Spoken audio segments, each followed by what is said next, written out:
Non è giusto che, lo scrivo alla lavagna, davanti ci sono 80 bambini, sono 4 classi di una scuola primaria. E il tema è quello dell'educazione alla legalità, ma legalità, la parola non mi convince, perché legalità richiama obbedienza, come è giusto che sia. Credo che il vero universale biografico sia un altro, sia il senso di ingiustizia, che sentiamo tutti, sin da piccoli, anche a 2 o 3 anni, quando subiamo il primo torto, scattiamo, reagiamo. E penso che sia quello il punto di partenza. In fondo sappiamo che anche i ragazzi che scelsero di fare i partigiani lo fecero per quello, per un torto, per un senso di ingiustizia, prima di aderire a un grande, magari, ideale. Ecco, chiedo a quei bambini di completare la frase, in un attimo la lavagna si riempie.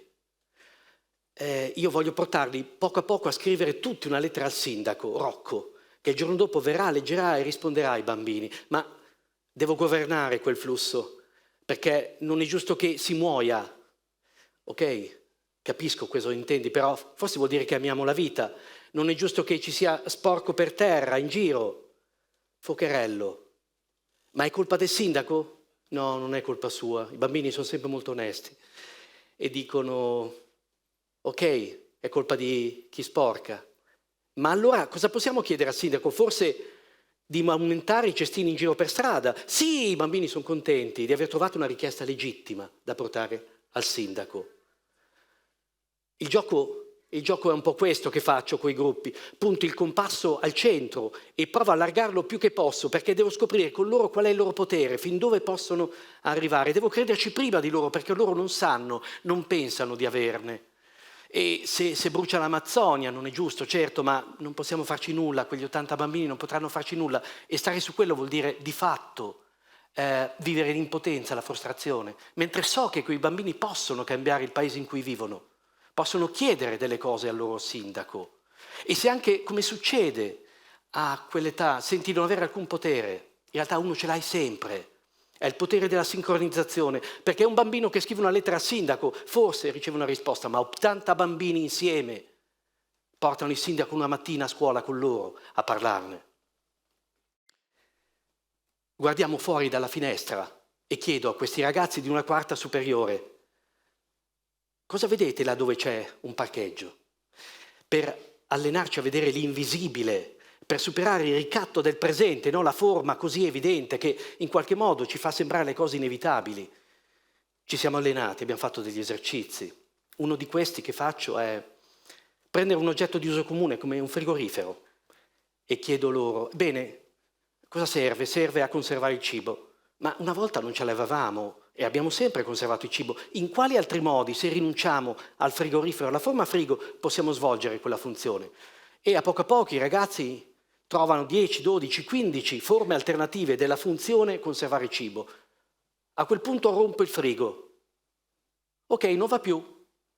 Un frigorifero che non fa più il frigorifero, cos'altro può fare? E in un attimo lì sono più veloci, più reattivi. Il gioco diventa, ok, armadio, libreria, fioriera, acquario, vasca da bagno, bara, perché a quell'età con la morte si scherza. E questa cosa la facciamo a scuola, credo che la scuola sia il luogo perfetto per immaginare, perché il suo limite, quello di lavorare su 2 dimensioni, no? A scuola il quaderno, il foglio, la lavagna, tutto a 2 dimensioni, quindi è sempre carente rispetto alla realtà. In realtà è un punto di forza quando devi immaginare. Insomma, studiare geografia è deludente rispetto a viaggiare, ma studiare geografia per immaginare un viaggio è già un'altra cosa. Forse, è come dire, l'errore in cui cadiamo è pensare che il sapere, la cultura serva soprattutto a riconoscere le cose. Quello è un quadro cubista, quello è un capitello dorico e così via.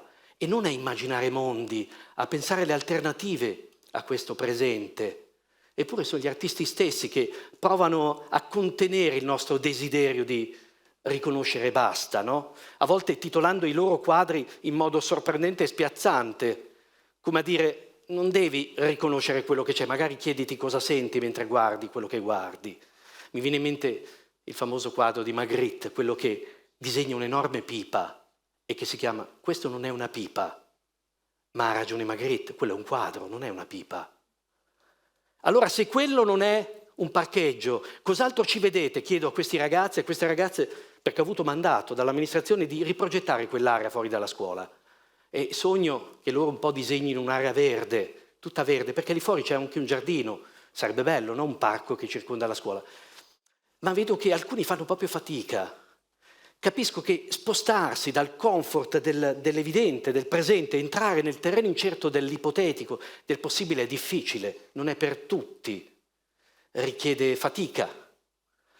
Forse è un errore anche nostro, di adulti, di istituzioni, che tendiamo a dare il presente come se fosse l'equazione del passato, no? Una sequenza di eventi che deterministicamente portano al qui ed ora, come se non ci fossero altri presenti alternativi possibili. E invece capisco che manca il racconto di quel gioco di ipotesi, dubbi, inciampi, errori, progetti che precedono la realizzazione delle cose e che ti fanno capire che questo che vediamo oggi è solo uno dei presenti possibili. Altri potevano accadere. Ecco, quando in questi gruppi in cui riprogettiamo una piazza, una scuola, una biblioteca, lavoriamo insieme, ci diamo un metodo che è un po' all'antitesi di questo ratificare la realtà, illustrare in modo didascalico il presente. In questo metodo, per esempio, pur essendo ricercatori, abbandoniamo l'analisi, perché l'analisi è fatta di dati, quindi è sempre retrospettiva. Abbiamo bisogno di visioni, cioè di qualcosa che guardi in avanti e che si nutre di immagini e desideri. E poi i desideri, attenzione, noi non li conosciamo subito, li dobbiamo scoprire insieme. Dobbiamo abilitare il sogno ad occhi aperti. Dobbiamo usare un linguaggio particolare che spesso è poetico, lirico. Non è sarcastico, perché il sarcasmo uccide l'immaginazione, no? È presuntuoso se ci pensate. Usiamo il micro e il macro, nel senso che il macro relativizza il micro, guardiamo gli altri modi di fare scuola, di fare biblioteca, di fare piazza, così magari scopriamo davvero quello che davvero desideriamo. E a volte ragioniamo con le parole, a volte con le mani, facciamo delle cose, dei laboratori con le mani, perché le mani pensano diversamente dalle parole e noi abbiamo bisogno di entrambi gli emisferi per immaginare le alternative al presente. E poi soprattutto abbandoniamo questa ideologia oggi imperante del qui ed ora, che la felicità sia farci bastare quello che abbiamo. No, chi immagina ha fame, sogna, chi immagina pensa che questo non sia il migliore dei mondi possibili. E chi immagina cambia le cose. Un gruppo di studenti delle scuole superiori ha fatto un'indagine, ha somministrato migliaia di questionari ai loro coetanei, scoprendo un sacco di malessere. Attacchi di panico, anoressia, bulimia, disturbi del sonno, psicofarmaci, ricorso a psicoterapie. Siamo all'inizio del 2021, mi chiede una mano per mettere insieme i dati e presentarli. Io dico sì, ma a patto che non denunciamo le cose, le cambiamo. Perché quello che scopriamo è che non era la pandemia il problema, ma la scuola. La didattica a distanza ha bruciato le relazioni fra docenti e discenti e quindi si è creato un clima di fiducia, di sfiducia, di sospetto, un sacco di verifiche, di compiti. Al punto che quei ragazzi e quelle ragazze a marzo, aprile non vogliono più rientrare a scuola perché temono una vendetta a base di verifiche. Ed è un paradosso perché quegli stessi ragazzi prima sognavano di rientrare a scuola, dico non può essere così. Allora suggerisco di fare un gruppo misto, studenti e insegnanti, scrivere un decalogo per rientrare insieme a scuola senza farsi del male. Per darsi delle regole, no, di reciproco rispetto, per dire quali sono i carichi di lavoro sostenibili, di verifiche e di quant'altro, per dire anche che dobbiamo stare attenti prima di tutto alla salute di ciascuno degli altri. E così succederà, quei ragazzi, quei docenti firmeranno quel decalogo e in questo modo al rientro a scuola non accadrà quello che invece era accaduto a dicembre.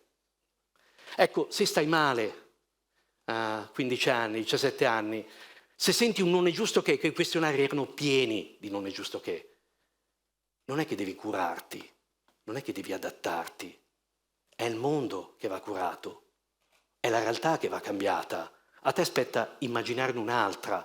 L'immaginazione di cui parlo è questa, non è consolazione, non è evasione dal presente, è cambiamento, è trasformazione, è progettazione di altri reali possibili. Un grande filosofo, Walter Benjamin, diceva: ogni epoca sogna la successiva e nel sognarla la rende possibile.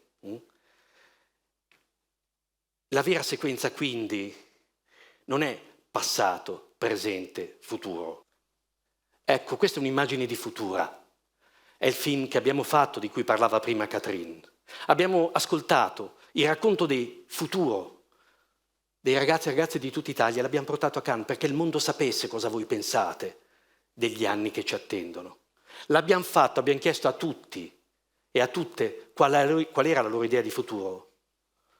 Perché questo è quello che si deve fare, la vera sequenza è il passato come repertorio di possibili che già conosciamo, il futuro come esercizio di immaginazione e desiderio e poi il presente come realizzazione.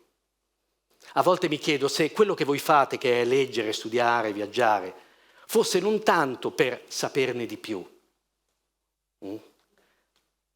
ma per avere più immaginazione, per poter davvero cambiare il presente e realizzare qualcosa di quello che noi vediamo, diverso da quello che noi vediamo. È facile per te, mi dice qualcuno. Si vede che sei del segno dei pesci, alludendo al fatto che noi dei pesci siamo un po' per aria. E io rispondo, intanto ascendente Toro. E poi forse è solo questione di non tradire, anche alla mia età, la propria infanzia e la propria adolescenza. Grazie.